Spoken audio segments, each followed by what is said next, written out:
লাখ লাখ টাকা নিয়ে এই চাকরিগুলো, কিছু চাকরি এর মধ্যে থেকে 26,000-এর মধ্যে থেকে যারা অযোগ্য তাদের চাকরিগুলো দিয়েছিলেন।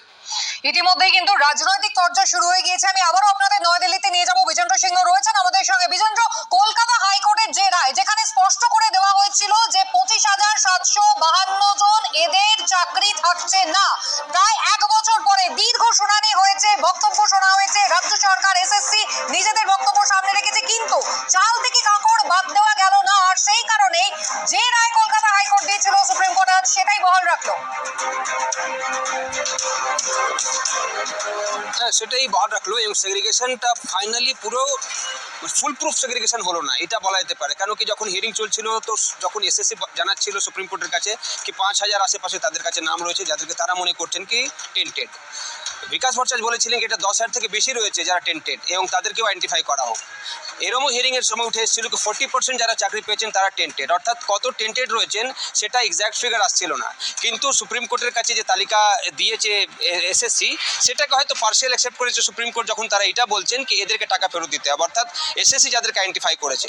কেন কি এক্স্যাক্ট নম্বর অফ টেন্টেড কত এটাতে ক্ল্যারিটি নেই, তাই পুরো প্যানেল বাতিল হয়েছে।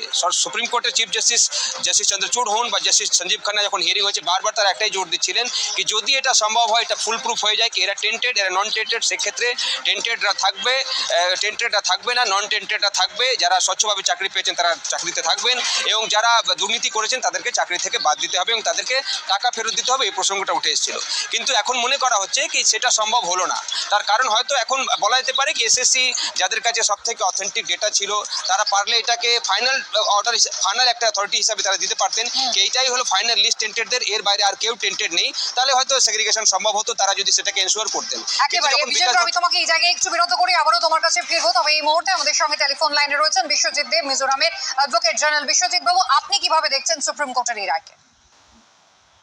এবং বিচারের বাণী নীরবে কাঁদে, বিচারের বাণী নীরবে কাঁদে। আমি একটা কথা বলতে চাই এখানে, যে আইনের অ আ ক খ যখন আমরা শিখেছিলাম তখন আমরা জানতাম যে 10 জন নির্দোষ বা 10 জন দোষী যদি ছাড়া পেয়ে যায় ঠিক আছে সেটা, কিন্তু একজন নির্দোষ যাতে সাজা না পায়। আজকে এখানে বলা হচ্ছে টেন্টেড আর নন টেন্টেড। আজকে 26,000 মানুষের চাকরি চলে গেল, তারা চাকরি প্রার্থী, আজকে তারা পরীক্ষা দিয়ে তারা চাকরি দিয়েছে, তাদের চাকরি চলে গেল। আজকে চুপ করুন, আপনারা সরাসরি দায়